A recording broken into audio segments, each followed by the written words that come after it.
আসসালামু আলাইকুম আঙ্কেল, আপনি কেমন আছেন? ওয়ালাইকুমুস সালাম ফারহান। আমি ভালো আছি। তুমি কেমন আছো? আমি ভালো আছি।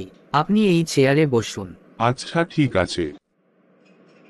আঙ্কেল, ঢাকাতে কি কোনো কাজে এসেছিলেন? হ্যাঁ, একটা কাজ ছিল, তাই ঢাকা এসেছিলাম। ও আচ্ছা, তো এখন কি খাবেন?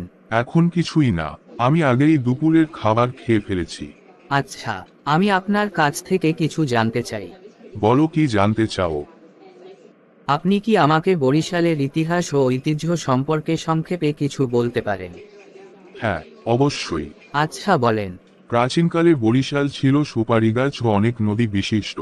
বিখ্যাত ব্যক্তিত্বদের মধ্যে অন্যতম আছেন শেরে বাংলা একা ফজলুল হক, সুফিয়া কামাল, কবি জীবনানন্দ দাশ ও তার মা কুসুমকুমারী দাশ ও আরও অনেকে।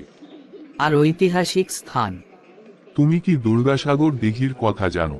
এটা দেশের অন্যতম বৃহত্তম দিঘি।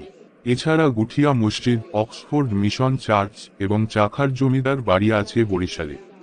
এছাড়াও বরিশাল বিভাগের পটুয়াখালী জেলায় কুয়াকাটা সমুদ্র সৈকত আছে। এগুলো এক এক করে দেখলে ইতিহাসের ছোঁয়া পাবে।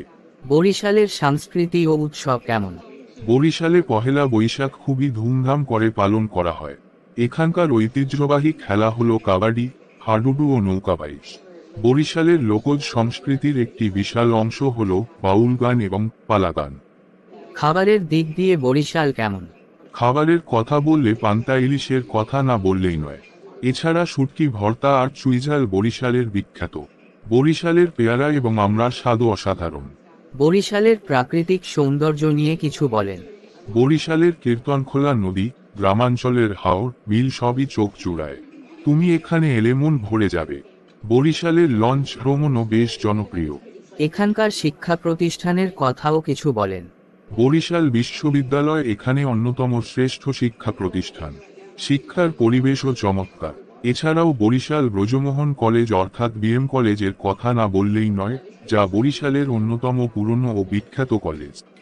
বরিশাল সত্যিই এক অপূর্ব স্থান। এত কিছু জানলাম, এবার সেখানে ভ্রমণের পরিকল্পনা করতেই হবে। অবশ্যই। বরিশালে এসে প্রকৃতি, ইতিহাস ও সংস্কৃতির এক অমূল্য অভিজ্ঞতা নিতে পারবে। সময় করে কখনো বরিশাল এসে সবকিছু ঘুরে ঘুরে দেখলে অনেক ভালো লাগবে। অবশ্যই সময় করে একদিন বরিশাল ঘুরতে যাব। আপনাকে ধন্যবাদ আঙ্কেল, এত সুন্দর করে বরিশালের ইতিহাস ও ঐতিহ্যটা সংক্ষেপে বলার জন্য।